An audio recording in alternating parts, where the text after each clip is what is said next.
Hey everyone, this is Shazli.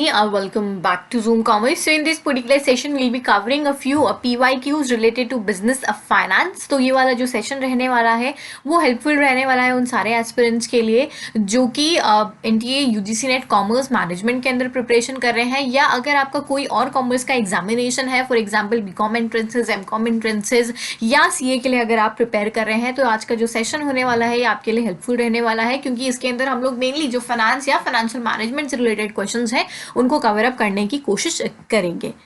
So those who are preparing for CA, अगर आप CA के लिए plan कर रहे हैं प्रिपेयर करने का या अपियर करने का नवंबर 2021 के एग्जामिनेशन के लिए, तो आपके लिए जो है CA इंटर एस्पिरेंट्स के लिए बैच स्टार्ट हो रहा है फ्रॉम 8 फरवरी। ये वाला बैच जो है वो आपका स्टार्ट हुआ है। इस पर्टिकुलर बैच के अंदर जितने भी टॉप एजुकेटर्स हैं वो आपका group 1 as well as group 2 का प्रिपरेशन जो है वो आपको कराएंगे। ये आपके कुछ टॉप एजुकेटर्स हैं, आप कह सकते हैं बेस्ट एजुकेटर्स हैं CA के लिए, जो आपका प्रिपरेशन कराएंगे। नाउ इन दिस पर्टिकुलर आपका जो कोर्स रहेगा नवंबर 21 तक के लिए, तो यहाँ पे आपका ग्रुप 1 एंड ग्रुप 2 दोनों का प्रिपरेशन रहेगा। एक पर्टिकुलर टाइम अलॉटेड रहेगा पेपर 1 ग्रुप 1 के लिए एंड देन आपका ग्रुप 2 के लिए। सो इन डिटेल दोनों ही ग्रुप्स के ऊपर प्रॉपर वेटेज दिया जाएगा, प्रॉपर टाइम दिया जाएगा, as well as towards the end आपके मैराथन सेशंस रहेंगे रिवाइज करने के लिए, कि सो दैट आपने पूरा कंप्लीट कर लिया है। अब रिवीजन में जो प्रॉब्लम आती है उसको भी सॉर्ट आउट हो जाए वो वाली प्रॉब्लम आपकी। अगर आप चाहते हैं कि आपका जो नवंबर 2021 का अटेम्प्ट है वो आपका वेस्ट ना हो और अभी से अपना एक एक जो टाइम है, एक एक मिनट जो है आप अच्छे से यूटिलाइज करें। डाउट क्लियरिंग सेशंस रहेंगे आपके, इसके ऊपर लाइव क्विजेज रहेंगे कि आपने अगर एक पर्टिकुलर चीज पढ़ ली है उसको आप किस तरीके से अटेम्प्ट कर पा रहे हैं। कॉम्प्रिहेंसिव कोर्स कवरेज रहेगा by all the top educators, जो मैंने अभी आप लोगों को दिखाया था।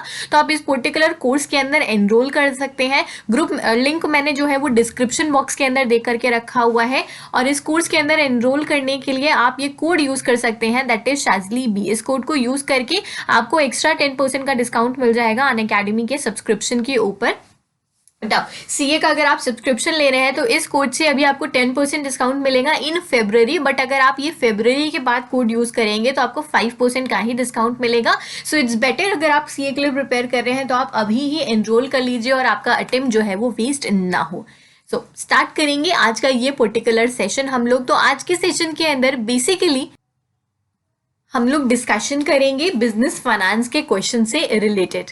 अगर आप सब्सक्रिप्शन ले रहे हैं लाइक विद माय कोड, तो आप CA का जो सब्सक्रिप्शन है लाइक प्लस का सब्सक्रिप्शन भी ले सकते हैं आप, एंड आइकॉनिक का सब्सक्रिप्शन भी ले सकते हैं आप। आइकॉनिक सब्सक्रिप्शन में क्या होता है कि आपको मटेरियल जो होता है वो हार्ड कॉपी के अंदर भी प्रोवाइडेड रहता है, और डिटेल्ड डिस्कशन चैनल जो रहता है, यानी कि अगर आपका कोई डाउट आता है तो आप पर्सनली भी उसको क्लियर कर सकते हैं इस पर्टिकुलर डाउट को। अगेन आप दोनों ही, अगर आप सब्सक्रिप्शन ले रहे हैं चाहे 12 मंथ्स का या 24 मंथ्स का, इसके ऊपर भी आप सेम कोड यूज कर सकते हैं शाजली भी, एंड आपको एक्स्ट्रा 10% जो है ऑफ मिल जाएगा अनअकैडमी के सब्सक्रिप्शन के। स्टार्ट करेंगे आज का ये पर्टिकुलर सेशन हम लोग। 2018 के क्वेश्चंस कवर अप करेंगे, 2019 के क्वेश्चंस कवर अप करेंगे एंड 2020 के क्वेश्चंस कवर अप करेंगे। तो सबसे पहले जून 2018 के क्वेश्चंस की हम लोग बात करेंगे। सो क्वेश्चन नंबर 1 की अगर मैं बात करूं तो क्वेश्चन नंबर 1 क्या कह रहा है, which of the following is not an approach to capital structure. Capital structure की मैं बात करूं तो कैपिटल स्ट्रक्चर का मतलब क्या होता है कि अगर मेरे बिजनेस के अंदर मुझे 10,000 की रिक्वायरमेंट है तो ये 10,000 मैं कहाँ से लेकर के आऊँ, यानी मैं कितना पैसा इसके अंदर से इक्विटी से लेकर आऊं, कितना पैसा मैं प्रेफरेंस शेयर से लेकर के आऊं, कितना पैसा मैं डिबेंचर से लेकर के आऊं। अब ये एक कंपनी कब डिसाइड करती है, किस बेसिस पे डिसाइड करती है, जहां पर मुझे कॉस्ट ऑफ कैपिटल मिनिमम आ रही होगी मैं वो कैपिटल स्ट्रक्चर चूज करने की कोशिश करूंगी। हो सकता है 2,000 इक्विटी से 4,000 प्रेफरेंस एंड 4,000 डिबेंचर्स से लेकर आने पे मेरे को सबसे कम कॉस्ट जो है वो लग रही है, तो यहाँ पे ये पूछा है। तो यहाँ पे आपसे क्वेश्चन क्या पूछ रहा है कि विच of the following is not an approach capital structure के अंदर। तो कौन सी अप्रोच नहीं होती है आपकी, ग्रॉस प्रॉफिट अप्रोच कोई अप्रोच नहीं है कैपिटल स्ट्रक्चर के अंदर। NOI हमारी अप्रोच है, NI हमारी अप्रोच है, MM जो है ये अगेन हमारी अप्रोच है। अगर आपको चाहिए कि मैं कैपिटल स्ट्रक्चर के ऊपर एक डिटेल्ड वीडियो बनाऊं जहां पे मैं ये सारी अप्रोचेस को कवर अप करूं, तो कमेंट सेक्शन में ड्रॉप करना, मैं उसके ऊपर एक वीडियो जो है बना दूंगी। क्वेश्चन नंबर 2 की बात करेंगे। सो क्वेश्चन नंबर 2 कह रहा है विच one of the following methods of capital structure assume करता है कि कैश इनफ्लोज आर री invested at the projects rate of return, कि जो भी अपने को इनफ्लो आता है इसको हम लोग वापस से प्रोजेक्ट के रेट ऑफ रिटर्न के ऊपर इन्वेस्ट कर देते हैं। ये कौन से वाले कैपिटल बजटिंग डिसीजन का, या आप कह सकते हैं कौन से कैपिटल बजटिंग टेक्निक का अजम्पशन है? सो this is the assumption of IRR की अगर हम बात करें तो यहाँ पे ये मानते हुए चलते हैं कि जो भी इनफ्लो है उसको हम लोग प्रोजेक्ट के रेट ऑफ रिटर्न के ऊपर इन्वेस्ट कर देते हैं, ना कि कॉस्ट ऑफ कैपिटल को यहाँ पे अज्यूम करते हैं। Next question number 3 is saying cost of equity share capital is more than cost of debt because cost of equity जो है वो महंगा रहता है कॉस्ट ऑफ डेट के कंपैरिजन में। ऐसा क्यों है? Option number 1 is equity shares easily saleable हैं, क्योंकि equity shares do not provide fixed dividend debt. Generally face value जो है इक्विटी शेयर्स का वो कम रहता है फेस वैल्यू ऑफ डिबेंचर्स का, या फिर इक्विटी शेयर्स में हाई रिस्क रहता है डेट के कंपैरिजन में। तो कॉस्ट ऑफ इक्विटी जो है वो ज्यादा क्यों रहता है? क्योंकि yes because there is a risk, आपको हायर रिस्क है। रिस्क क्यों है? कि अगर प्रॉफिट नहीं होगा तो इक्विटी शेयर होल्डर्स को यहाँ पे डिविडेंड नहीं मिलता, जबकि कॉस्ट ऑफ डेट को यानी डिबेंचर होल्डर्स को आपको एक फिक्स रेट ऑफ इंटरेस्ट मिल रहा होता है। That is the main reason, जैसे ही आपका रिस्क हायर रहता है जिसकी वजह से अगर रिस्क ज्यादा है तो आपका यहाँ पे प्रॉफिट भी ज्यादा होगा, इसीलिए कॉस्ट ऑफ इक्विटी जो है वो आपका हायर रहता है कंपैरेटिवली अगर हम लोग देखें कॉस्ट ऑफ डेट के कंपैरिजन में। नेक्स्ट कैपिटल स्ट्रक्चर और जो लेवरेज डिसीजंस हैं वो किस एम्बिट के अंदर आते हैं? इन्वेस्टमेंट में आएंगे, डिस्ट्रीब्यूशन में आएंगे, फाइनेंसिंग में आएंगे, या फिर डिविडेंड डिसीजंस के अंदर आते हैं? तो कैपिटल स्ट्रक्चर की अगर मैं बात करूं या मैं अगर फाइनेंस की बात करूं, फाइनेंशियल मैनेजमेंट की बात करूं, तो बेसिकली हमारे पास में 3 तरीके के डिसीजंस रहते हैं, investment, financing and dividend. Financing decisions के अंदर हम लोग ये डिस्कस करते हैं कि फाइनेंसेस कहाँ से लेकर के आना है, यानी कॉस्ट ऑफ कैपिटल की यहाँ पे हम बात करते हैं कि कौन सा कॉस्ट यानी कौन से सोर्स का कॉस्ट सबसे कम है, कितना पैसा किस सोर्स से लेकर के आना है, as well as we talk about कि किस स्ट्रक्चर में, आप कह सकते हैं किस रेशियो में, किस प्रोपोर्शन में कैपिटल हमको किस पर्टिकुलर सोर्स से लेकर के आना है। तो cost of capital and capital structure हम लोग फाइनेंसिंग डिसीजंस के अंदर कवर अप करते हैं। इन्वेस्टमेंट डिसीजंस के अंदर बात आती है वर्किंग कैपिटल की, उसके बाद में बात आती है यहाँ पे कैपिटल बजटिंग डिसीजंस की, क्योंकि इन्वेस्टमेंट की अगर हम बात करें तो हम शॉर्ट टर्म इन्वेस्टमेंट की बात कर रहे होते हैं, हम लॉन्ग टर्म इन्वेस्टमेंट की बात कर रहे होते हैं। फिर डिविडेंड डिसीजंस की बात करें तो यहाँ पे हम लोग कवर अप करते हैं कि जब भी एक कंपनी कोई चीज अर्न करती है तो उसमें से कितना हिस्सा वो एज ए डिविडेंड पे करे और कितना वो अपने पास में रिटेन करे। सो ये हम लोग स्टडी करते हैं डिविडेंड डिसीजंस के अंदर, जहां पे अगेन डिविडेंड डिसीजंस की अप्रोचेज हैं, MM की, गॉर्डन की, वॉल्टर की अप्रोचेज हैं, जिसको हम लोग कवर अप करते हैं। अगेन इनमें से जो भी चैप्टर का आपको एक्सप्लेनेशन चाहिए इन डिटेल आप मुझे कमेंट सेक्शन में बता सकते हैं। क्वेश्चन नंबर 5 की बात करेंगे। Question number 5 is saying which of the following statements are true? इनमें से कौन सा स्टेटमेंट जो है वो सही है या ट्रू है? पे बैक पीरियड मेथड कंसिडर करता है सारा का सारा कैश फ्लो एक पर्टिकुलर प्रोजेक्ट के अंदर। Pay back period method concern करता है more with the recovery of cost than profitability. NPV method की अगर हम बात करें तो it is net addition to wealth of share holders. ARR method incorporate करता है risk as well as time value of money. अगर हम यहाँ पे बात करें तो पे बैक पीरियड की अगर मैं बात करूं, नाम में ही पता चल रहा है पे बैक, यानी अगर मैंने 10,000 रुपीज किसी पर्टिकुलर प्रोजेक्ट के अंदर लगाया है, सो मेरा पे बैक पीरियड क्या होगा? वो टाइम पीरियड जिसके अंदर मुझे ये 10,000 रुपए जो है वो वापस मिल जाए। Let's say for example 2 years में मुझे ये 10,000 रुपए अगर वापस मिल रहे हैं तो मेरा पे बैक पीरियड हो गया 2 ईयर्स का।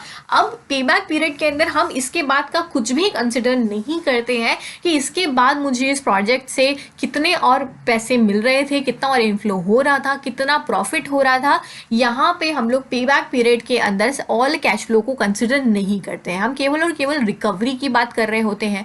और कैपिटल बजटिंग डिसीजंस के अंदर 2 टाइप की टेक्निक होती है। एक वो टेक्निक जो टाइम वैल्यू ऑफ मनी को कंसिडर करती है, डिस्काउंटिंग मेथड जिसको हम लोग बोलते हैं, और एक वो जो नहीं कंसिडर करती है। तो जो नहीं कंसिडर करती हैं, यहाँ पे 2 मेथड्स होते हैं मेरे पास में, एक मेरा पे बैक और एक हमारा ARR, that is accounting rate of return. तो अगर यहाँ पे बात करें तो लिखा है accounting rate of return incorporates risk as well as time value of money, जबकि ये दोनों टेक्निक कौन सी हैं, वो टेक्निक जो टाइम वैल्यू ऑफ मनी को कंसिडर नहीं करती हैं। अपार्ट फ्रॉम दिस, जैसे NPV हो गया, IRR हो गया, आपका PI हो गया, ये वो टेक्निक्स हैं जो आपकी टाइम वैल्यू ऑफ मनी को कंसिडर करती हैं। सो इस पर्टिकुलर क्वेश्चन की अगर हम बात करें तो ऑप्शन नंबर A इनकरेक्ट हमने देखा, ऑप्शन नंबर D हमने इनकरेक्ट देखा, तो B एंड C जो है ये यहाँ पे करेक्ट आंसर हो गया इस पर्टिकुलर क्वेश्चन का। Negative net working capital implies that, यानी मेरा वर्किंग कैपिटल क्या होता है, current assets minus current liabilities. तो ये वैल्यू आपकी कैसी आ जाए, नेगेटिव आ जाए। तो ये कब आएगा, या नेगेटिव वर्किंग कैपिटल क्या इंप्लाई करता है। अच्छा, हम लोग यहाँ पे शॉर्ट टर्म फंड्स की बात कर रहे हैं, अगर हम ये बात करें तो क्या निकल के आएगा, फंड्स। तो अगर मैं शॉर्ट टर्म फंड्स की यहाँ पे बात करूँ तो जब भी मेरे शॉर्ट टर्म फंड्स को हम लोग यूटिलाइज कर लें अगर फिक्स्ड असेट्स के परचेज करने के लिए, तो मेरा शॉर्ट टर्म यानी कि मेरा जो CA-CL था, ये जो भी मेरा फंड्स था, ये मैंने कहाँ पे इन्वेस्टमेंट कर दिया, फिक्स्ड असेट्स के अंदर। उस पर्टिकुलर टाइम पे मेरा जो वर्किंग कैपिटल है वो कैसा आएगा, नेगेटिव निकल करके आएगा। क्वेश्चन नंबर 7 की बात करेंगे। So question number 7 is saying which of the following is an implicit cost of increasing proportion of debt of a company. Implicit cost की यहाँ पे बात हो रहा है। इम्प्लिसिट कॉस्ट वो कॉस्ट होती है जो मेरी अपॉर्चुनिटी कॉस्ट हो, एक होती है एक्सप्लिसिट कॉस्ट। एक्सप्लिसिट कॉस्ट का मतलब जो हम लोग एक्चुअल में इनकर कर रहे होते हैं कॉस्ट, जैसे आपका किसी को सैलरी पे करना या कोई कॉस्ट। इम्प्लिसिट कॉस्ट की हम बात करें जैसे रिटेन्ड अर्निंग की कॉस्ट, एक्चुअल में कोई कॉस्ट हो नहीं रही होती है बट स्टिल अपॉर्चुनिटी कॉस्ट है यहाँ पे, क्योंकि अगर उस पर्सन को अगर आपने डिविडेंड नहीं पे किया है तो कहीं ना कहीं आपको कल को उसको पैसा बढ़ा करके पे करना पड़ेगा, क्योंकि अभी उसने आपने उसका जो पैसा है उसको रिटेन किया है। So that is known as implicit cost. तो इम्प्लिसिट कॉस्ट की अगर हम लोग बात करें तो क्या हो गया, इक्विटी शेयर होल्डर्स डिमांड करते हैं higher rate of return. Let's say for an example, debt इस पर्टिकुलर क्वेश्चन के हिसाब से बोल रहे हैं कि आप डेट एक पर्टिकुलर कंपनी का इंक्रीज कर रहे हैं। तो देखिए, जब आप डेट इंक्रीज करते हैं ना, तो डेट के ऊपर आप एक फिक्स्ड इंटरेस्ट पे कर रहे होते हैं। व्हाट हैपेंस, इसकी वजह से जो प्रॉफिट अवेलेबल होता है इक्विटी शेयर होल्डर्स के लिए वो डिक्लाइन कर जाता है, वो कम हो जाता है। तो अभी इक्विटी शेयर होल्डर्स के लिए तो रिस्क हो गया, क्योंकि अगर आप डेट इंक्रीज कर रहे हैं और इनको आप इंटरेस्ट पे करेंगे तो ये जो प्रॉफिट बच रहा है इक्विटी शेयर होल्डर्स के लिए कम हो जाएगा। इसीलिए इक्विटी शेयर होल्डर्स डिमांड करते हैं higher return in this particular situation. ये मेरी इम्प्लिसिट कॉस्ट है यहाँ पे। Next, question number 8 is saying profitability index of a project is the ratio of present value of cash inflows to dash। तो ये क्या होता है, PI की अगर मैं बात करूं तो PI is your present value of inflows divided by present value of outflows. यहाँ पे डिसीजन मेकिंग कैसे हो जाएगी आपका, let's say for an example किसी प्रोजेक्ट से मेरे को आ रहा था 10,000 रुपीज का इनफ्लो और मेरा आउटफ्लो हो रहा था 20,000 रुपीज का। अभी देखो मेरा PI कितना आया, लेस देन 1। जब भी PI लेस देन 1 है तो हम लोग हमेशा प्रोजेक्ट को क्या करते हैं, रिजेक्ट। इसी का जस्ट उल्टा हो जाए, PI अगर आपका मोर देन 1 निकल करके आ जाएगा तो हम लोग प्रोजेक्ट को एक्सेप्ट कर लेंगे, एंड अगर इक्वल टू 1 निकल करके आएगा तो हम इनडिफरेंट स्टेट के ऊपर रहेंगे, यानी चाहे तो एक्सेप्ट करें चाहे तो रिजेक्ट करें। नेक्स्ट आएंगे क्वेश्चन नंबर 9 के ऊपर। Question number 9 is saying which one of the following statement is false. यहाँ पे कौन सा स्टेटमेंट जो है वो फॉल्स है। Effective dividend policy is an important tool to achieve the goal of wealth maximization। बोल रहे हैं कि डिविडेंड पॉलिसी अच्छी होनी चाहिए, इफेक्टिव होनी चाहिए अगर आपको वेल्थ मैक्सिमाइजेशन अचीव करना है। वॉल्टर मॉडल के अकॉर्डिंग ऑप्टिमम पे आउट कब होगा, जब फर्म है, यानी 100% पे आउट करेंगे हम लोग अगर हम ग्रोथ फर्म है। मॉडल जो है वो असर्ट करता है कि value of firm is not affected whether firm dividend play करती है या नहीं पे करती है। Bird in hand theory dividend decision की डेवलप करी मायरन गॉर्डन ने।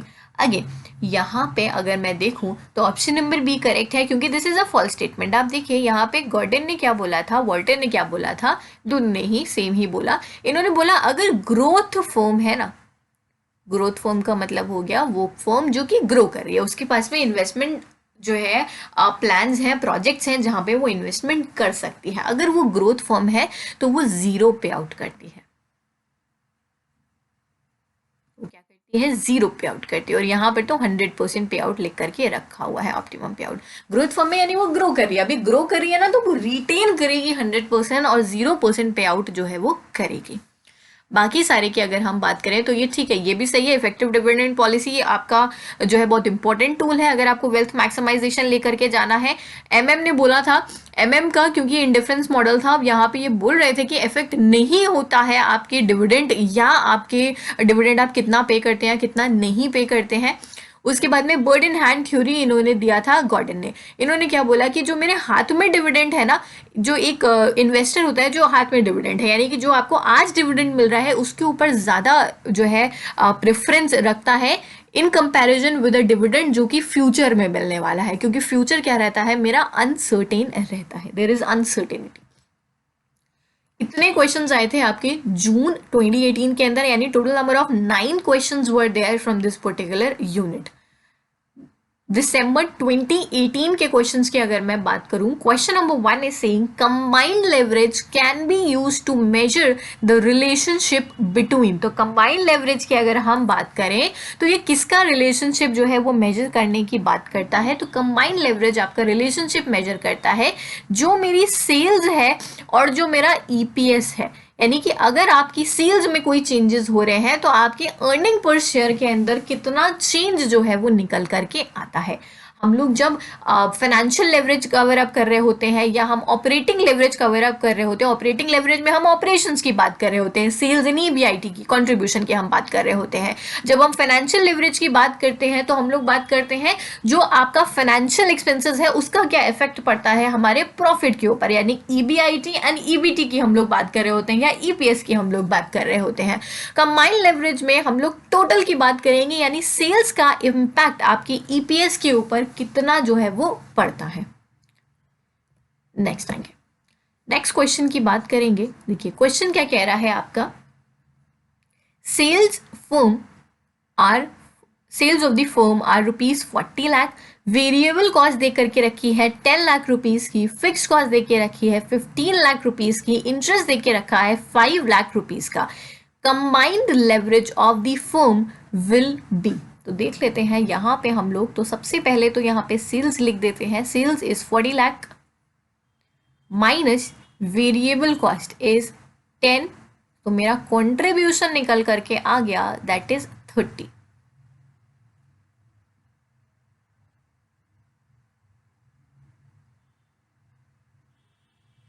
माइनस करेंगे फिक्स्ड कॉस्ट को, दैट इज 15 निकल करके आया मेरा EBIT, earning before interest and tax. इसमें से मैंने माइनस किया इंटरेस्ट अपना, that was given as 5 lakh, तो अभी मेरे को EBT निकल करके आ गया, यानी अर्निंग बिफोर टैक्स निकल करके आ गया 10 लाख रुपीस का। तो ये मेरे को निकल के आया earning before tax. So formula लगाएंगे अब हम लोग, that is contribution upon EBT। तो कंट्रीब्यूशन हमने निकाला था यहाँ पे 30 लाख और ये निकाला हमने 10 लाख, तो 30 लाख डिवाइडेड बाय 10 लाख करेंगे तो हमारे पास में 3 निकल करके आ जाएगा, which is given in option number C. Next, which one of the following is not true. तो यहाँ पे आपको नॉट ट्रू स्टेटमेंट यानी फॉल्स स्टेटमेंट जो है वो फाइंड आउट करना है। ऑप्शंस दे करके रखे हैं आपको, profit earned from non operating activities is added to the net profit while calculating profits from operations, major source of working capital in the long run is profit from operations, depreciation is a source of funds, any transaction that increases working capital is a source of fund. तो यहाँ पे सीधे सीधे पता चल रहा है depreciation is not a source of fund. Depreciation से कोई भी फंड आपको नहीं आ रहे होते हैं, यहाँ पे कोई भी एक्चुअल जो ट्रांजैक्शन है फंड्स का इनफ्लो या आउटफ्लो टेक प्लेस नहीं कर रहा होता है डेप्रिसिएशन के केस में। प्रॉफिट जो भी हम लोग नॉन ऑपरेटिंग एक्टिविटीज से अर्न करते हैं, वो जब भी हम लोग कैलकुलेट कर रहे हैं ना कि एक्चुअल में अगर आपको पता लगाना है आपके ऑपरेशन से, यानी एक्चुअल जो आपके ऑपरेशंस है सेल परचेज वगैरह, इसके थ्रू क्या प्रॉफिट आया है, तो जो भी आपके प्रॉफिट्स होते हैं नॉन ऑपरेटिंग एक्टिविटीज के उसको हम लोग ऐड कर देते हैं वहां पे। मेजर सोर्स जो वर्किंग कैपिटल का रहता है लॉन्ग रन में वो है प्रॉफिट्स जो कि आपके ऑपरेशन से होते हैं। ऑपरेशन यानी कि जो आपके फर्म का बिजनेस है, that is your operation.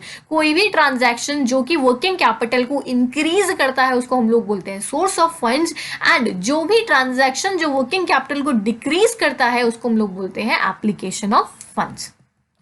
Next time, a firm has inventory turnover of 3 and cost of goods sold of 2,70,000. With better inventory management, the inventory turnover is increased to 5. This would result in dash. यहाँ पे फॉर्मूले की मैं बात करूँ तो inventory turnover ratio का formula देखेंगे। पहले आपको देके रखा है इन्वेंट्री टर्नओवर कितना है 3 है, कॉस्ट ऑफ गुड्स सोल्ड है 2,70,000। मैं यहाँ पे सॉल्व करती हूँ। Inventory turnover ratio short form में लिख रही हूं is equal to cost of goods sold divided by inventory. अब यहां पे मुझे इन्वेंट्री टर्नओवर रेशियो 3 दे के रखा है, कॉस्ट ऑफ गुड्स सोल्ड 2,70,000 दे करके रखा हुआ है। So I can find out the inventory. यहाँ पे अगर मैं इन्वेंट्री की बात करूं तो मेरी इन्वेंट्री निकल करके आ जाएगी 2,70,000 डिवाइडेड बाय 3। तो यहाँ पे मेरी इन्वेंट्री निकल करके आएगी दैट इज 90,000 रुपीज। ये निकल करके आ गई मेरी इन्वेंट्री। अब बोल रहे हैं कि विद बेटर मैनेजमेंट जो इन्वेंट्री टर्नओवर है वो मेरा इंक्रीज कर गया टू 5। तो अगर इन्वेंट्री टर्नओवर रेशियो अब मेरा 5 है जो कि पहले 3 था, तो अब यहाँ पे COGS अगेन मेरा कितना था, कॉस्ट ऑफ गुड्स सोल्ड 2,70,000। तो अब हम वापस से इन्वेंट्री कैलकुलेट कर देंगे यहाँ पे कि इन्वेंट्री कितनी निकल करके आएगी। तो यहाँ पे अब इन्वेंट्री निकल करके आएगी 2,70,000 डिवाइडेड बाय 5। तो यहाँ पे आ जाएगी 54,000 निकल करके आएगी। तो डिफरेंस कितने का आया, 90,000 माइनस 54 दिस थिंग 1000। तो यहाँ पे मेरा डिफरेंस निकल करके आएगा 36,000 का। तो यहाँ पे इन्वेंट्री मेरी क्या हो गई है, रिड्यूस हो गई है कहीं ना कहीं by 36,000। So option number C correct answer हो जाएगा इस particular question. Which of the following variable is not known in IRR method of capital budgeting? तो IRR के केस में कैपिटल बजटिंग के अंदर हम लोगों को क्या चीज़ नहीं पता होती है। सो बिल्कुल हम लोगों को डिस्काउंट रेट नहीं पता होता है। यहाँ पे एक्चुअल में डिस्काउंट रेट हम लोग निकाल रहे होते हैं। IRR के अंदर मेनली हम लोग लोअर रेट लेते हैं, हायर रेट लेते हैं, एंड देन उसके थ्रू निकालने की कोशिश करते हैं अपना रेट ऑफ रिटर्न। IRR का मतलब ही हो गया इंटरनल रेट ऑफ रिटर्न। यहाँ पे हम लोग रेट ऑफ रिटर्न ही निकालने की कोशिश कर रहे होते हैं। तो डिस्काउंट रेट आपको नहीं गिवन होता है। नेक्स्ट आएंगे क्वेश्चन नंबर 6 के ऊपर, विच of the following is not a method of preparation of cash budget. तो इनमें से कौन सा मेथड नहीं है कैश बजट के प्रिपरेशन का।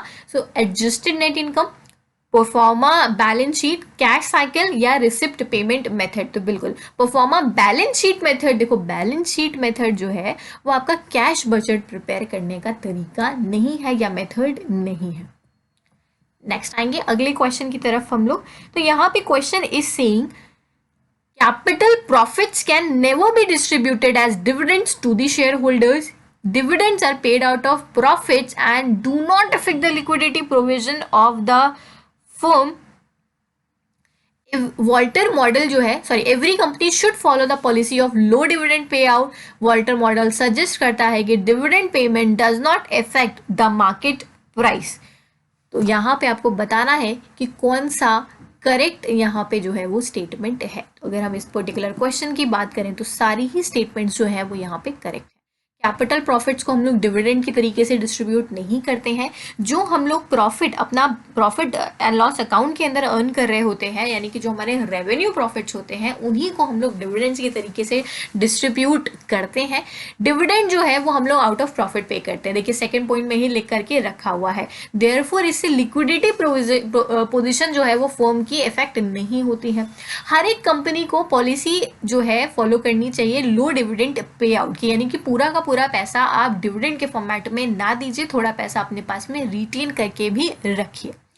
देन वॉल्टर मॉडल सजेस्ट करता है कि जो डिविडेंड पेमेंट है वो इफेक्ट नहीं करते हैं मार्केट प्राइस को। तो ये बिल्कुल सही है आप लोगों का। नेक्स्ट जून 2019 के क्वेश्चंस को डिस्कस करने की कोशिश करेंगे। बिजनेस फाइनेंस जून 2019 के क्वेश्चंस हैं आपकी स्क्रीन के ऊपर।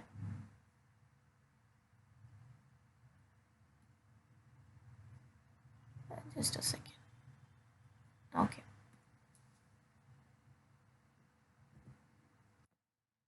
Question number 1 is on your screen. यहां पे देखिए क्वेश्चन क्या कह रहा है। Match list 1 with list 2।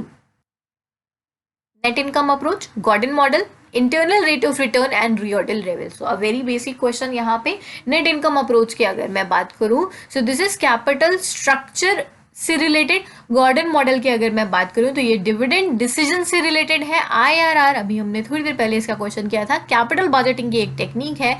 Reorder level हो गया इन्वेंट्री मैनेजमेंट से related.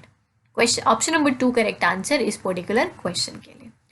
Under which of the following situations decision outcome जो है on evaluate of investment opportunity very करेगा आईआरआर एंड एनपीवी के बीच में। इट हैपेंस कई बारी कि आपका जो कैपिटल बजटिंग की टेक्निक्स हैं एनपीवी एंड आईआरआर, वो दोनों ऑपोजिट डिसीजंस देती हैं। यानी अगर मेरे पास में दो प्रोजेक्ट्स हैं, प्रोजेक्ट ए और प्रोजेक्ट बी, तो एनपीवी बोलेगा प्रोजेक्ट ए को चूज करने के लिए और आईआरआर बोलेगा प्रोजेक्ट बी को चूज करने के लिए। तो ये जो सिचुएशन होती है जिसको हम लोग बोलते हैं अलग अलग डिसीजन देना आपका, तो ये किन किन सिचुएशंस के अंदर पॉसिबल हो जाता है। जब टाइम डिस्पैरिटी हो, यानी कि ये प्रोजेक्ट मेरा 3 साल का है, ये प्रोजेक्ट 5 साल का है, ऐसा कुछ हो। कॉस्ट डिस्पैरिटी हो, लाइफ प्रोजेक्ट की जो है आपकी वेरी कर रही है। लाइफ प्रोजेक्ट का मतलब कि जो आप मशीनरी लेकर के आ रहे हैं उसका जो टाइम पीरियड है, उसका जो लाइफ है। या वॉल्यूम डिस्पैरिटी, यानी कितना इन्वेस्टमेंट हम लोग कर रहे हैं वहाँ पे अपना। सो अगेन ये कह सकते हैं कि किन किन केसेस के अंदर जो है आपके डिसीजंस चेंज होंगे। तो टाइम, कॉस्ट एंड लाइफ अगर डिस्पैरिटी होता है तो इन तीनों सिचुएशंस के अंदर व्हाट हैपेंस आपका, इन तीनों सिचुएशंस के अंदर आपका एनपीवी एंड आईआरआर का डिसीजन अलग हो सकता है। अब बात ये आती है कि तो हम लोग डिसीजन मानते किसका है। अगर कभी भी कॉन्फ्लिक्ट हो रहा है डिसीजंस के अंदर, we always go with the decision what NPV is giving. Next, capital structure and leverage decisions come under the ambit of. इसी टाइप का क्वेश्चन अभी पीछे भी पुट अप हुआ था आपका एक प्रीवियस ईयर के अंदर, तो आप देख सकते हैं this is like repeating. Capital structure और लेवरेज डिसीजंस किसके एम्बिट में आते हैं, फाइनेंशियल डिसीजंस के एम्बिट के अंदर इंक्लूड होते हैं।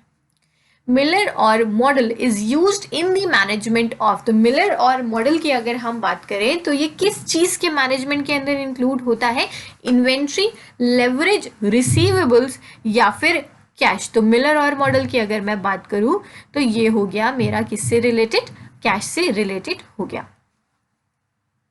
This is a technique used in cash management उन कंपनीज की जहां पे अनसर्टेन इनफ्लोज रहता है या अनसर्टेन आउटफ्लो जो है वो आपका रहता है। It deals with inflow as well as outflow, जो कि चेंज होता है आपका डेली बेसिस के ऊपर। बहुत सारी कंपनीज है ना जहाँ पे डेली बेसिस के ऊपर, यूजुअली हर एक कंपनी के अंदर डेली बेसिस के ऊपर कैश का इनफ्लो या आउटफ्लो जो है वो आपका चेंज होता रहता है। तो ये जो मॉडल है ना, ये बताता है कि अपर लिमिट या कंट्रोल लोअर लिमिट कितनी रहेगी, यानी कि इस लिमिट से अगर पार हो गया आपका कैश इनफ्लो या आउटफ्लो, या इस level lower limit and upper limit set करते हैं, क्योंकि देखो थोड़ा बहुत तो फ्लक्चुएट होता ही रहेगा आपका। तो यहाँ पे एज लॉन्ग एज जो बैलेंस है आपका वो इस अपर लिमिट एंड इस लोअर लिमिट के बीच में है ना, तो हम कोई डिसीजन नहीं लेते हैं, और इसके बाहर जाता है तो हम लोग बिल्कुल डिसीजंस जो है वो लेते हैं। दिस इज एग्जैक्टली व्हाट आपका मिलर और मॉडल स्टेट्स। नेक्स्ट आएंगे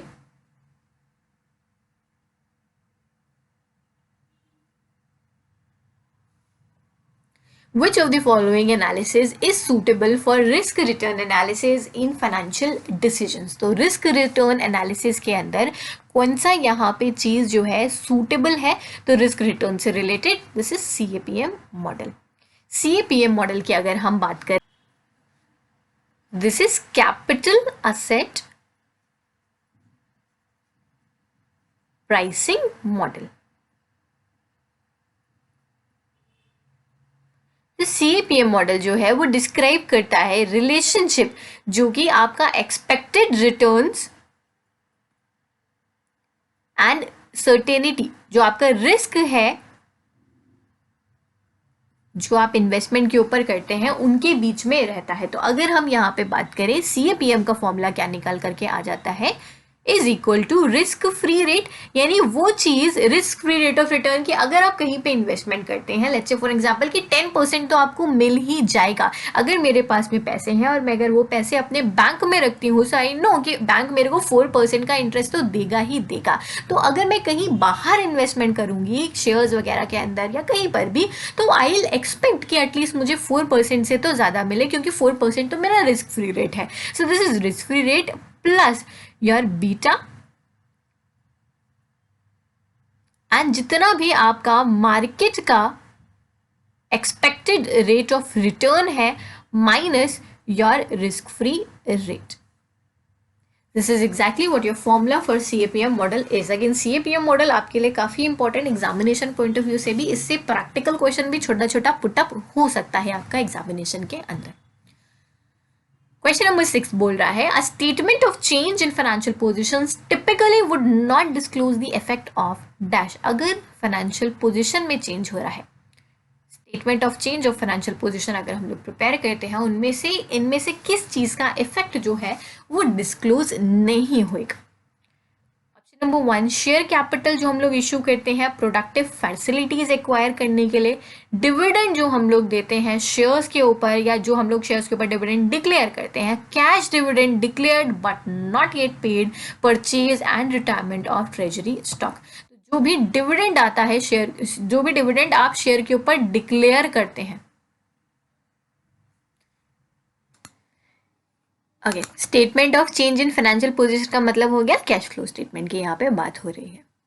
नेक्स्ट 2019 के क्वेश्चंस देखेंगे हम लोग, दिसंबर 2019 के क्वेश्चंस देखने की कोशिश करेंगे, एंड देन फाइनली हम लोग 2020 के अंदर जो पेपर आया था उसको कवर अप करेंगे. सो दिसंबर 2019 क्वेश्चन नंबर 1 की अगर हम बात करें, तो question is saying, under which of the following approaches the cost of equity is assumed to increase linearly with leverage? The average cost of capital remains constant with increase with use of leverage. यानी इनमें से कौन से case में जैसे जैसे हम लोग लेवरेज इंक्रीज करते हैं वैसे वैसे कॉस्ट ऑफ इक्विटी जो है वो इंक्रीज करता जाता है. सो this is net operating income approach. तो नेट ऑपरेटिंग इनकम अप्रोच की अगर मैं बात करूं तो ये कहती है जैसे जैसे ये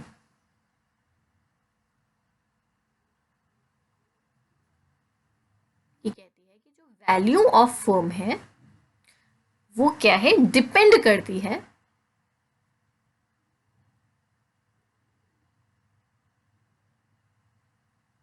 ऑन बिजनेस का रिस्क. तो जैसे जैसे आप डेट को अपने कैपिटल स्ट्रक्चर के अंदर शामिल करते हैं वैसे वैसे रिस्क जो है वो आपका इंक्रीज होता जाता है, और जैसे ही रिस्क इंक्रीज होगा अनसर्टेनिटी आएगी, cost of equity is assumed to increase. So this is आपका नेट ऑपरेटिंग इनकम अप्रोच.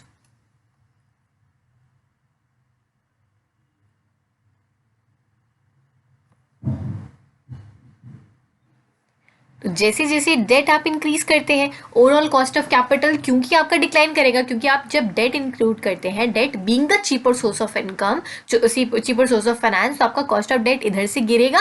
लेकिन क्योंकि इक्विटी शेयर होल्डर ज्यादा डिमांड करने लग जाएंगे तो कॉस्ट ऑफ इक्विटी इधर से उठने लग जाएगा. तो ओवरऑल जो कॉस्ट ऑफ कैपिटल होती है यानी हमारी जो एवरेज कॉस्ट होती है वो कहीं ना कहीं कॉन्स्टेंट रहती है, क्योंकि आप इधर से जितना डेट को शामिल करने से बचाने की कोशिश करते हैं कॉस्ट ऑफ कैपिटल को, उतना ही इक्विटी शेयर होल्डर ज्यादा डिमांड करने लग जाते हैं, और ओवरऑल आपका जो कॉस्ट ऑफ कैपिटल होता है वो क्या रहता है, कांस्टेंट रहता है.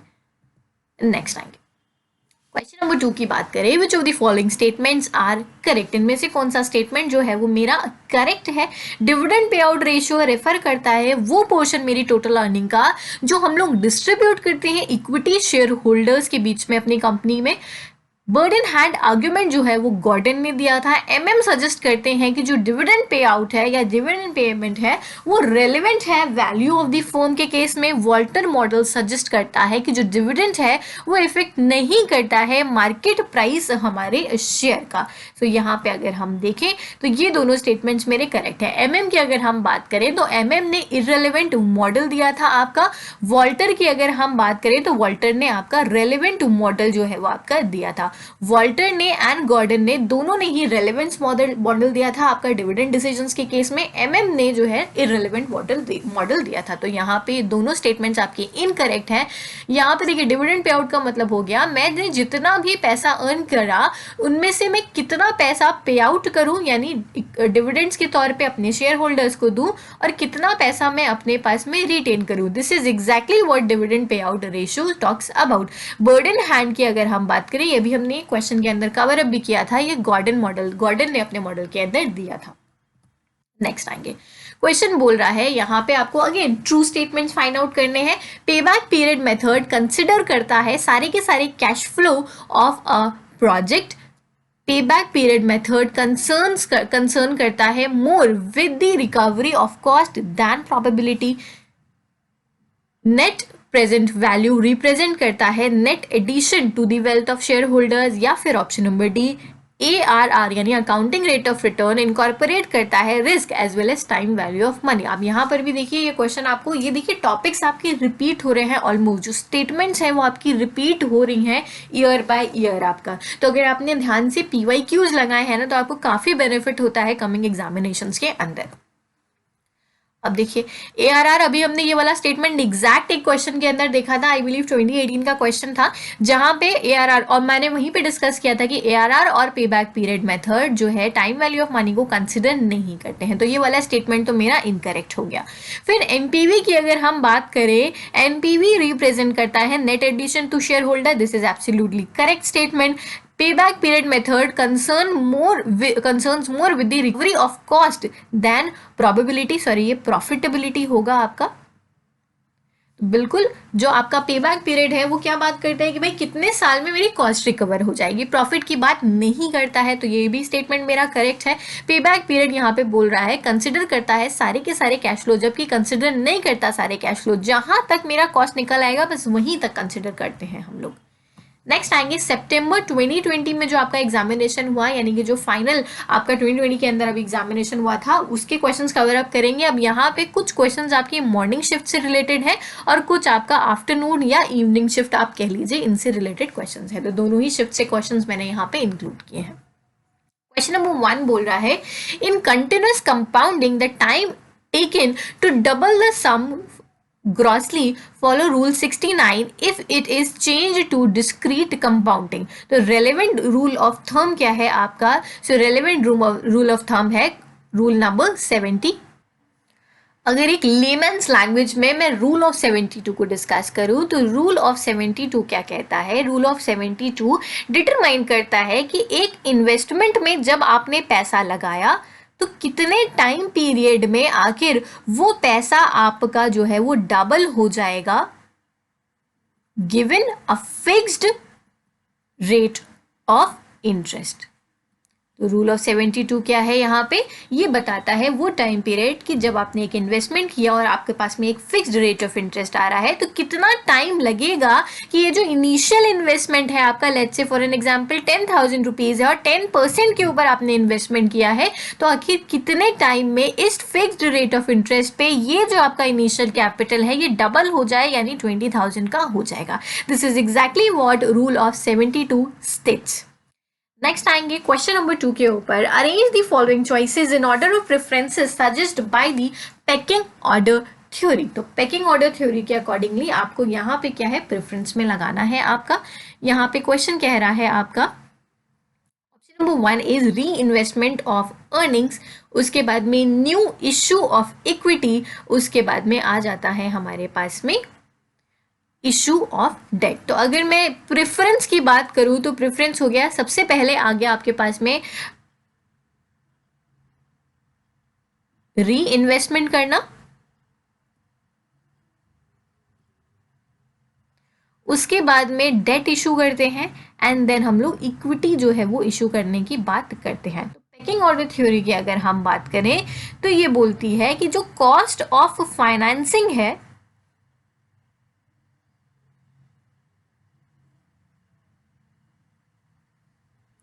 वो मेनली तीन सोर्सेस से आपको निकल करके आती है। एक मेरी इंटरनल सोर्स होती है, एक हमारे पास में डेट है, और दूसरी हमारे पास में इक्विटी।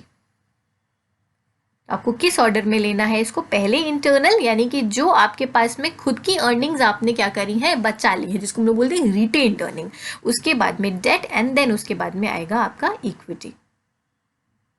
तो कंपनी को प्रेफर क्या करना चाहिए, सबसे पहले रिटेन्ड अर्निंग्स से प्रेफर करना चाहिए, और फाइनेंस की रिक्वायरमेंट है तो डेट से लेकर के आए, अभी और फाइनेंस की रिक्वायरमेंट है तब इक्विटी की तरफ मूव करें। नेक्स्ट आएंगे, in which of the following situations जो पे बैक पीरियड है वो एडवाइस करता है evaluation of investment opportunities, over leveraged business, cash risk business, uncertain market conditions, या फिर स्टेबल मार्केट कंडीशंस। देखिए कौन सी सिचुएशन में पे बैक पीरियड मेथड जो है वो एडवाइस किया जाता है, यानी कि आप कौन सा सिचुएशन ऐसा है जब भी आप लॉन्ग टर्म इन्वेस्टमेंट कर रहे हैं, यानी कि जब भी आप कैपिटल बजटिंग डिसीजंस ले रहे हैं, तो आप कौन सी टेक्निक से इवैल्यूएशन करने की कोशिश करिए, पे बैक पीरियड मेथड से। जब भी ओवर लेवरेज्ड है, ओवर लेवरेज का मतलब हो गया डेट आपने बहुत ज़्यादा लेकर के अगर रखा है, तो आप ये चाहेंगे ऐसे असेट में या ऐसे इन्वेस्टमेंट के अंदर इन्वेस्ट करें जिससे आपको जल्द से जल्द जो पैसा है वो वापस निकल करके आ जाए, बिकॉज फ्यूचर इज अनसर्टेन। तो हम लोग फिर देखेंगे वो प्रोजेक्ट जिसका पे बैक पीरियड सबसे कम है, यानी जहां से मेरे को पैसा जल्द से जल्द निकल करके आ रहा है। और दूसरा, जब भी मेरी मार्केट कंडीशन जो है वो अनसर्टेन, अभी देखिए आपके पास में कैश अगर बहुत है, आपका मार्केट कंडीशन स्टेबल है, तब तो आपको इतना जल्दी नहीं रहेगा ना कि जल्दी जल्दी पैसा निकल करके आ जाए, तब हम लोग पे बैक पीरियड मेथड की तरफ नहीं जाएंगे। हाँ, अनसर्टेनिटी है, डेट बहुत लेकर के रखा है, उस सिचुएशन में हम चाहते हैं कि जल्दी से जल्दी पैसा निकल करके आ जाए मुझे। नेक्स्ट आएंगे, क्वेश्चन नंबर 4 कह रहा है, given below are two statements. Assertion है, firms opt for buying an asset if the equivalent annual cost of ownership and operations is less than the best lease rate it can get. Operating lease are attractive is if equipment users, if the lease payment is less than users equivalent annual cost of buying the equipment। तो इसको हम लोग देखते हैं, leasing का मतलब क्या होता है, जब भी हम लोग बाय करने से ज़्यादा प्रेफर करें कि पैसे जो आपका असेट है उसको क्या कर ले, हायर कर ले।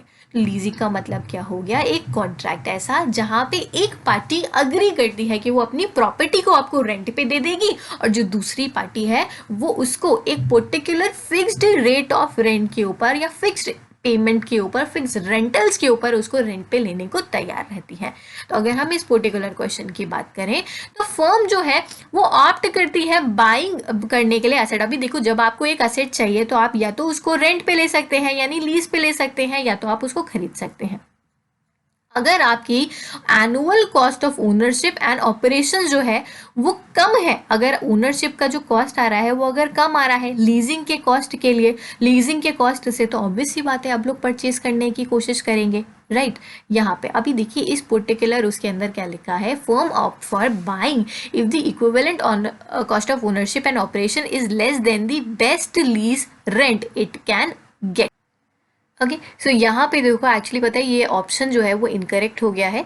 यहाँ पे ऑप्शन होना चाहिए आपका both A and R are correct, but R is not the correct explanation of A. ये दोनों स्टेटमेंट्स क्योंकि यहाँ पे करेक्ट है। हम लोग बाय कब करते हैं एक एसेट को, जब कॉस्ट ऑफ जो आपका ओनरशिप है वो आपका कम आ रहा होता है, एंड जो आपका लीज रेंट है वो आपका ज़्यादा आ रहा होता है। तो कॉस्ट ऑफ ओनरशिप जब कम होगा, अगर आपको खरीदने का कॉस्ट कम पड़ रहा है तो आप लोग खरीद लेंगे। और ऑपरेटिंग लीज आपका अट्रैक्टिव कब रहता है, अगर जो इक्विपमेंट यूजर है और लीज पेमेंट जो है उसको कम मिल रहा है, यानी कम पेमेंट के ऊपर अगर आपको असेट मिल रहा है, कम पेमेंट के ऊपर, कम रेंट के ऊपर आपको अगर असेट मिल रहा है इन कंपैरिजन विद अगर आप खरीदें उसको, तब हम लोग क्या करने की कोशिश करेंगे, लीज पे लेने की कोशिश करेंगे। यानी एक बिजनेस लीज पे तब लेगा जब लीज रेंटल्स कम होंगे in comparison with ownership cost, और ओनरशिप कब लेगा, यानी खरीदेगा कब असेट को, जब उसका ओनरशिप का कॉस्ट जो है वो कम आ रहा हो। तो दोनों ही यहाँ पे अगर हम बोले तो स्टेटमेंट्स करेक्ट है, but R is not the correct explanation of A. So this is जो है करेक्ट, आपका यहाँ पे थोड़ा सा मिसप्रिंटिंग हो गया है। नेक्स्ट आएंगे, क्वेश्चन नंबर 19 पूछ रहा है which of the following is a long term source of finance. तो जब हम लोग फाइनेंस लेकर के आते हैं तो कुछ सोर्सेज आपके शॉर्ट टर्म होते हैं, कुछ आपके लॉन्ग टर्म सोर्सेज होते हैं। तो यहाँ पे एक्सटर्नल कमर्शियल बोरोइंग्स जब हम लोग करते हैं लंबे समय के लिए, so that is known as आपका जो है एक्सटर्नल, या आप कह सकते हैं long term source of finance. अगर हम बात करें कमर्शियल पेपर की, तो कमर्शियल पेपर की अगर हम बात करें तो एक मनी मार्केट सिक्योरिटी होती है, जब बड़ी बड़ी कंपनीज शॉर्ट टर्म के लिए पैसा लेकर के आती हैं तो उसको हम लोग बोलते हैं कमर्शियल पेपर के थ्रू पैसा लेकर के आना। फैक्टरिंग वो तरीका है या वो फाइनेंशियल ट्रांजैक्शंस है जब एक पर्टिकुलर बिजनेस अपना जो इनवॉइस है, जैसे बिल्स रिसीवेबल वगैरह होता है, उसको किसी थर्ड पार्टी को बेच दे कम पैसे पे। अगर मेरे पास में 10,000 का कोई बिल है और मैं आपको 9,000 का वो बेच दूं, जो कि बिल पे होगा 3 महीने के बाद, तो हम बोलेंगे ये हम लोग क्या करा रहे हैं, this is known as factoring कराना। आपका लाइन ऑफ क्रेडिट की अगर हम बात करें तो ये क्रेडिट फैसिलिटी है जो कि बैंक आपको देती है या कोई फाइनेंशियल इंस्टीट्यूशन आपको देता है इंडिविजुअल कस्टमर को, जिससे आप लोग क्या कर सकते हैं, आप लोग विड्रॉ कर सकते हैं फंड्स जब भी आपको रिक्वायरमेंट हो, जैसे आपका ओवरड्राफ्ट फैसिलिटीज वगैरह होती है ना, वो आपका। नेक्स्ट आएंगे क्वेश्चन नंबर 6 के ऊपर। क्वेश्चन नंबर 6 क्या बोल रहा है, आपका लिस्ट 1 देकर के रखा है, लिस्ट 2 देकर के रखा है। Target capital structure, optimum capital structure, cost of capital, cost of financial distress and MM का प्रेपोजिशन नंबर 2। तो यहाँ पे अगर मैं बात करूँ इस पर्टिकुलर क्वेश्चन की, तो अगर मैं टारगेट कैपिटल स्ट्रक्चर की बात करूं तो ये वो कैपिटल स्ट्रक्चर है या ये वो डेट रेशियो है जो एक कंपनी स्ट्राइव करती है कि भाई मेरे को इतना टारगेट करना है कि मेरे कैपिटल स्ट्रक्चर के अंदर इतना डेट होना चाहिए, इतना इक्विटी होना चाहिए। तो this is like my target capital structure. Optimum की अगर हम बात करें, ये वो कैपिटल स्ट्रक्चर होता है जहां पे मेरा डेट इक्विटी रेशियो जो है वो मैक्सिमाइज करता है, यानी कि मेरा जहां पे कॉस्ट ऑफ कैपिटल जो है वो सबसे कम आएगी और वैल्यू ऑफ द फर्म जो है वो सबसे ज्यादा रहेगी, that is optimum capital structure. Cost of financial distress की अगर हम बात करें तो ये वो परसीव्ड कॉस्ट होती है जो आपको निकल करके आती है due to increased ratio of debt, आपका जब आप कैपिटल स्ट्रक्चर में डेट को शामिल करते हैं, तो that is cost of financial distress आपका। एमएम प्रेपोजिशन 2 की अगर मैं बात करूं तो ये प्रेपोजिशन 2 क्या कहती है कि एक्सपेक्टेड यील्ड जो है इक्विटी कैपिटल के ऊपर वो इक्वल है to pure equity return plus a premium for financial risk.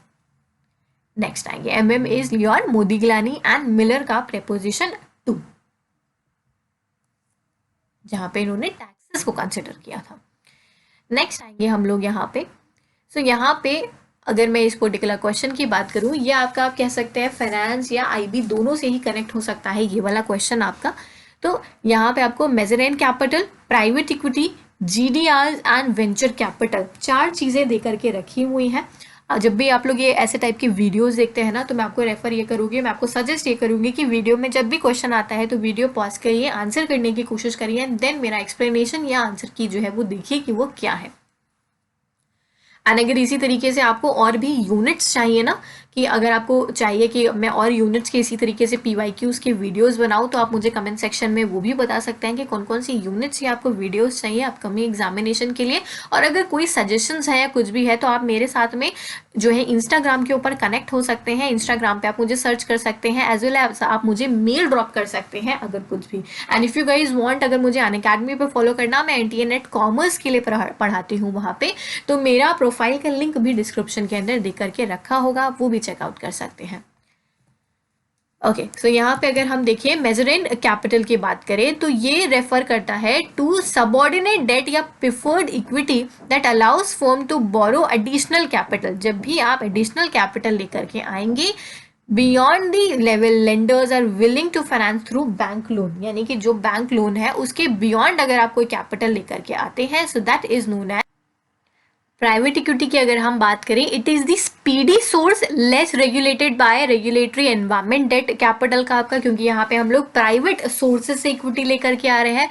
GDR की अगर हम बात करें, that is global depository receipt, तो एक इक्विटी इंस्ट्रूमेंट है जो कि ओवरसीज मार्केट के अंदर हम लोग इशू करते हैं ट्रेडिंग करने के लिए ओटीसी बेसिस के ऊपर, over the counter trade. Now अगर हम बात करें वेंचर कैपिटल की, तो जो भी स्टार्टअप्स के अंदर पैसा लगता है आपका, so that is known as आपका venture capital. So this is known as long term capital impressed by the high network and high risk appetite investors. तो यहाँ पे जो भी आप पैसा लगाते हैं, यहाँ पे आपको वर्थ भी ज्यादा निकल करके आएगी, यानी अगर प्रॉफिट होगा तो ज्यादा होगा, और अगर आप पैसा लगा रहे हैं तो रिस्क भी बहुत ज्यादा यहाँ पे रहता है। स्टार्टअप्स के अंदर रिस्क भी बहुत ज्यादा है और प्रॉफिट भी आपका जो है वो ज्यादा रहता है। नेक्स्ट क्वेश्चन के ऊपर हम लोग मूव ऑन करेंगे, क्वेश्चन नंबर 8 के ऊपर। तो क्वेश्चन नंबर 8 की अगर हम बात करें तो क्वेश्चन नंबर 8 क्या कह रहा है आपका, NPV and internal rate of return method yield करते हैं कॉन्फ्लिक्टेड आउटकम्स ड्यू टू। तो हम लोग ने अभी इसको थोड़ी देर पहले ही एक क्वेश्चन के अंदर देखा था कि एनपीवी और आईआरआर में जो है वो आपके अलग अलग रिजल्ट्स आ सकते हैं। एनपीवी कोई प्रोजेक्ट को देखे और आईआरआर जो है कोई और प्रोजेक्ट को चूज करने की कोशिश करे, तो ये किसकी वजह से हो सकता है। Option number A unconventional cash flows, investment size disparity, investment life disparity, cash flow pattern disparity. तो किस किस वजह से हो सकता है। सो एक तो इन्वेस्टमेंट का साइज अगर आपका अलग है, भाई ये वाले प्रोजेक्ट में मैं कुछ और पैसा लगा रही हूँ, ये वाले प्रोजेक्ट में अगर मैं कुछ और पैसा लगा रही हूँ, तो हो सकता है एनपीवी कोई प्रोजेक्ट चूज करे, आईआरआर कोई और प्रोजेक्ट जो है वो चूज करे। लाइफ डिस्पैरिटी है, इस पॉइंट को अभी हम लोग थोड़ी देर पहले ही कवर अप किया था। कैश फ्लो का पैटर्न जो है वो अलग आ रहा है, यानी कि इवन कैश फ्लोज नहीं है आपके, अनइवन कैश फ्लोज जो है वो आपके निकल करके आ रहे हैं। तो इन तीनों ही सिचुएशंस में ऐसा हो सकता है कि NPV and IRR conflicting results जो है वो हमें दे। नेक्स्ट आएंगे हम लोग, तो यहाँ पे बोल रहा है question number 9 is there. Question number 9 पूछ रहा है when foreign currency assets and liabilities match in terms of amount of exposure and timing of maturity, it is described as financial hedge, natural hedge, perfect hedge या फिर netting. तो finance foreign currency assets और liability जो है वो match कर रहे हैं किससे, amount of exposure and timing of maturity से। तो इसको बोलते हैं हम लोग नेचुरल हेज करना। तो नेचुरल हेज की अगर हम बात करें, अगर मेरे को हेजिंग करने का मतलब क्या होता है कि अपना रिस्क कम करना। नेचुरल हेज का मतलब हो गया कि जब भी रिडक्शन हो रहा है आपके रिस्क के अंदर, और ये नेचुरली रिडक्शन हो रहा है, यानी कि जो आपका इंस्टीट्यूट है उसका जो भी ऑपरेशंस हो रहे हैं, जो भी आपके normal day to day operations हैं, उनकी वजह से अगर आपका रिस्क कम हो जाए, इसको बोलेंगे नेचुरल हेज होना।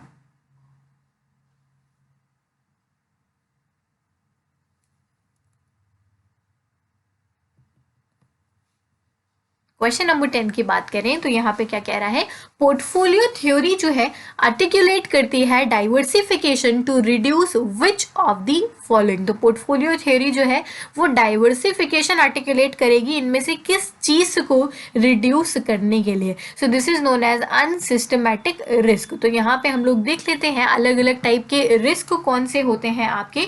तो अगर मैं यहाँ पे बात करूँ सिस्टमैटिक रिस्क की या अनसिस्टमैटिक रिस्क की, तो systematic risk and unsystematic risk जो है वो क्या होता है उसको देखते हैं। पहले तो सिस्टमैटिक रिस्क की अगर हम बात करें, तो जैसे हमारे पास में इंटरेस्ट रिस्क होता है, इन्फ्लेशन का रिस्क है, मार्केट का रिस्क है, ये होता है मेरा सिस्टमैटिक रिस्क, जिसको हम लोग बोलते हैं नॉन डाइवर्सिफिएबल इन नेचर। आप कुछ भी कर लीजिए, ये वाला रिस्क आपको पड़ेगा ही पड़ेगा। आरबीआई अगर अपना इंटरेस्ट रेट चेंज कर रही है, आप कितनी भी कोशिश कर लिए, ये रिस्क आपको आपके ऊपर पड़ेगा ही पड़ेगा। नॉन डाइवर्सिफिएबल रिस्क जो है वो रिस्क होता है कि अगर फ्लक्चुएशन हो रहा है आपकी सिक्योरिटीज के अंदर या कुछ मैक्रो इकोनॉमिक फैक्टर्स की वजह से, एंड मैक्रो इकोनॉमिक फैक्टर्स का के ऊपर हमारा कोई भी आप कह सकते हैं कंट्रोल नहीं रहता है। डाइवर्सिफिएबल फैक्टर्स की अगर हम बात करें या डाइवर्सिफिएबल रिस्क की अगर मैं बात करूं, ये वो रिस्क है जो हम लोग डाइवर्सिफाई कर सकते हैं, यानी वो रिस्क जिसको मैं थोड़ा बहुत कंट्रोल कर सकती हूँ, थोड़ा बहुत अपने ऊपर आने से रोक सकती हूँ।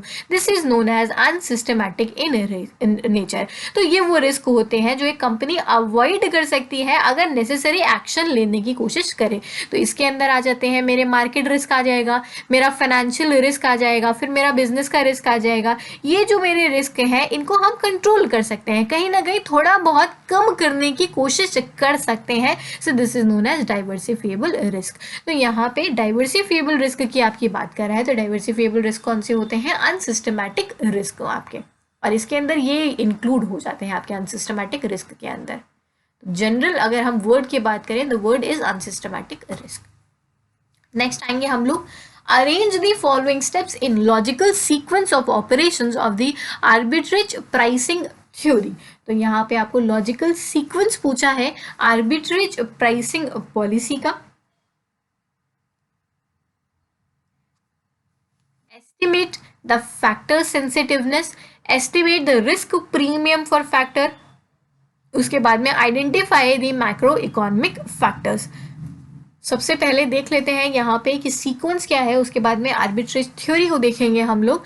तो सीक्वेंस क्या है, सबसे पहले तो आपको क्या करना है, देखना है मैक्रो इकोनॉमिक फैक्टर्स भाई कौन कौन से हैं, इंटरेस्ट हो गया है, जो भी आपके फैक्टर्स है। उसके बाद में आपको देखना है कि रिस्क कितना है इन फैक्टर्स से। भाई मैंने देखा टेक्नोलॉजिकल अपग्रेडेशन हो गया, कस्टम या जितने भी जो भी फैक्टर्स थे आपके, फिर मैंने देखा इन फैक्टर्स से रिलेटेड रिस्क कितना कितना है मेरे पास में। उसके बाद में ये जो मेरे फैक्टर्स है ना, वो कितना ज़्यादा सेंसिटिव है इस पर्टिकुलर रिस्क को लेकर के, यानी कितना सेंसिटिविटी। अगर मुझे लगता है गवर्नमेंट चेंज होने वाली है तो इसका मतलब that factor is very sensitive, ये उसको देखने की कोशिश करेंगे। तो फाइनेंस में अगर हम देखें ना, आर्बिट्रेज थ्योरी का मतलब जनरल थ्योरी है एसेट प्राइसिंग का।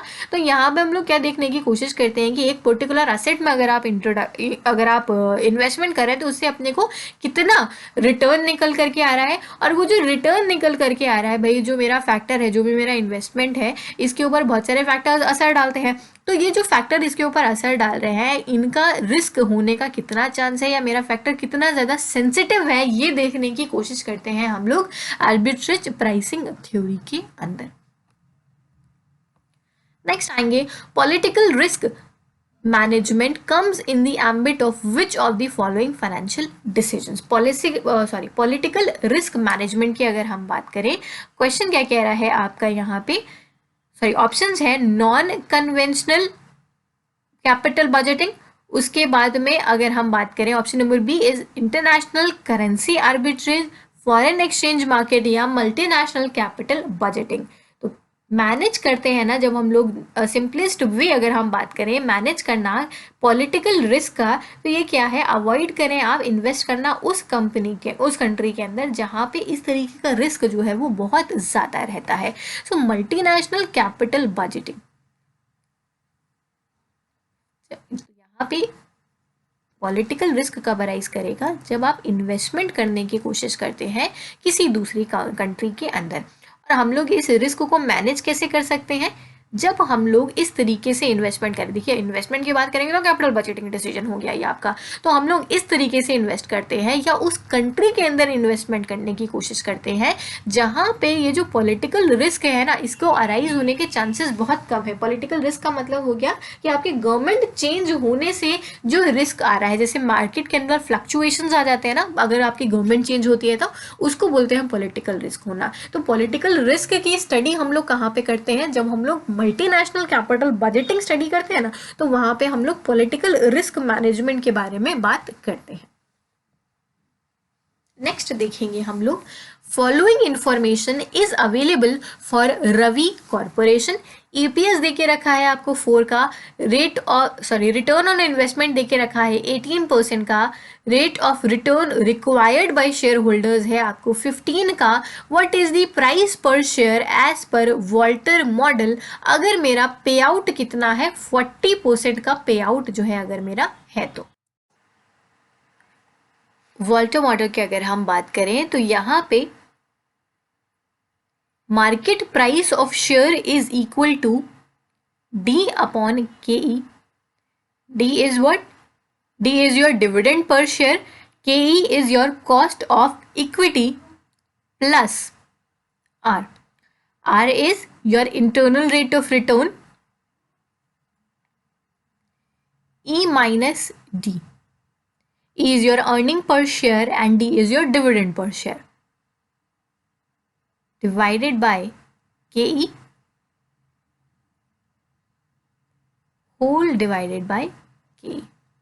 ये फॉर्मूला रहता है आपका वॉल्टर मॉडल का। यहाँ पे देखिए रेट ऑफ रिटर्न आपको देख करके रखा है 15%, रिटर्न ऑन इन्वेस्टमेंट दे के रखा है आपको 18% का, अर्निंग पर शेयर 4% की आपको देख करके रखी है, जिसके अंदर से पे आउट आप कर रहे हैं 40% का। इस फॉर्मूले में पुट करेंगे इस पर्टिकुलर चीज़ को और आंसर निकालेंगे और मुझे कमेंट सेक्शन के अंदर बताएंगे इस आंसर को निकाल करके कि आपका आंसर इस पर्टिकुलर क्वेश्चन का कितना निकल करके आ रहा है।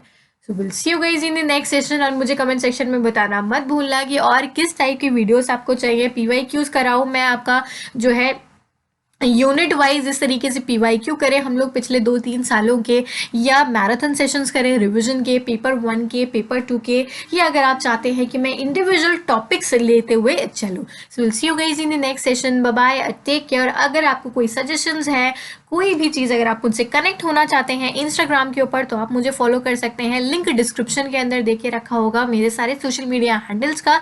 अगर आपको कोई क्वेरी है तो आप मुझे मेल भी ड्रॉप कर सकते हैं zoomcommerce@gmail.com के ऊपर। So will see you guys in the next session, bye bye, take care.